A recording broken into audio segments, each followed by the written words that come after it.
Guys, today I am going to discuss the major literary and philosophical movements of the 20th century English literature. The first one is existentialism.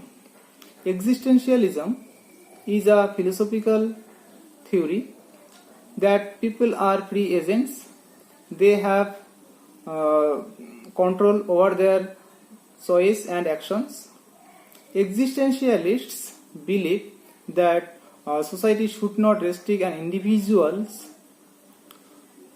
life and actions because his own identity or development is determined through his acts of will.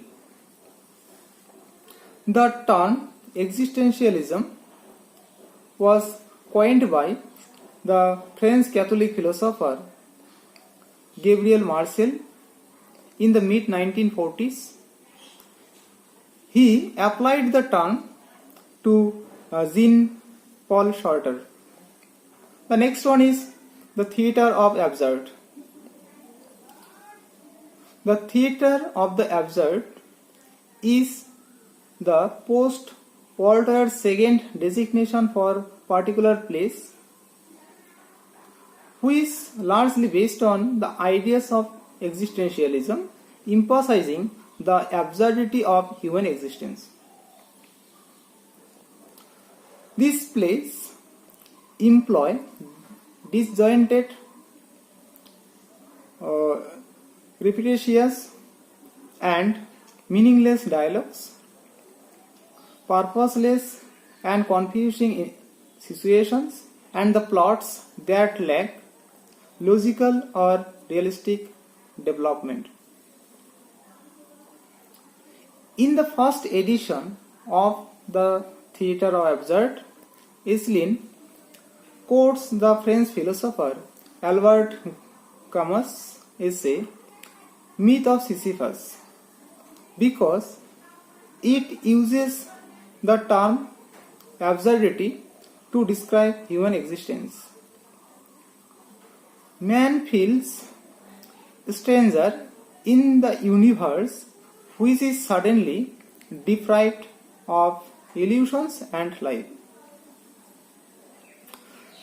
This divergence between man and life, the actor and his setting, constitutes the feeling of absurd.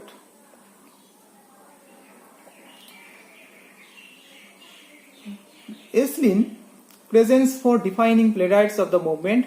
They are Samuel Beckett, Arthur Adamov, Eugene Ionesco, and Jean Genet. In the subsequent edition, Aislinn also added the fifth playwright, Harold Pinter.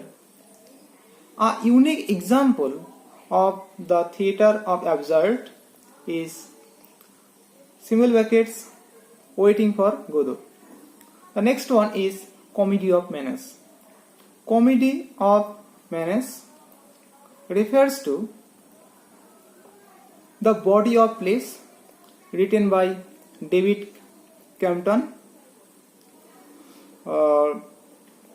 Nigel Dennis, N.F.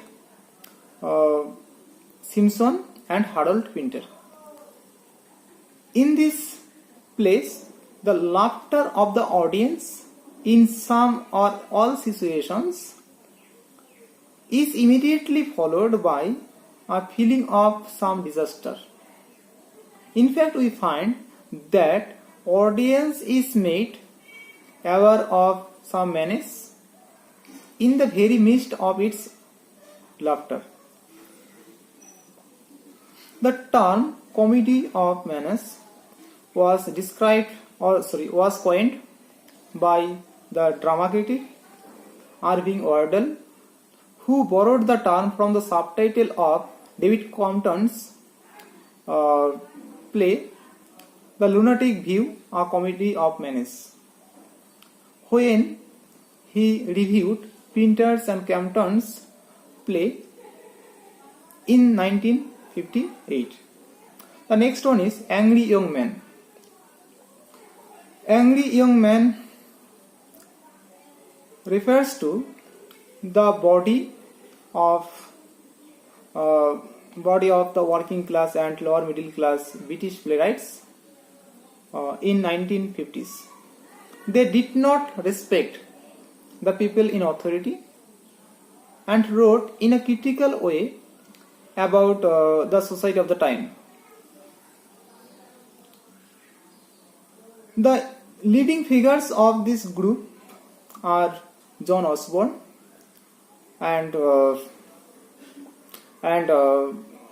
Kingsley Amis. The term angry young man was coined by the Royal Court Theatre's press officer to promote John Osborne's play The Look Back in Anger.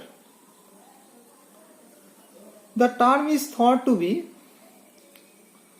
derived from the autobiography of Leslie Paul, whose Angry Young Man was published in 1951. The last that we find is Kishen Singh drama. Kishen Singh drama, popular in mid and late 1950, refers to the plays which, in a realistic fashion, portray working class and middle class life with an emphasis on domestic realism. The plays of this category also deal with the social issues such as poor living condition, lack of employment, poverty, and turbulent relationship. The works of John Osborne, Arnold Wesker, and Alan Owen are described as Kishen Singh drama. In art, the term Kishen Singh drama was coined by the art critic David Sylvester to describe the painters who depicted the social scenes of domestic life in dark and somber colors. Thank you.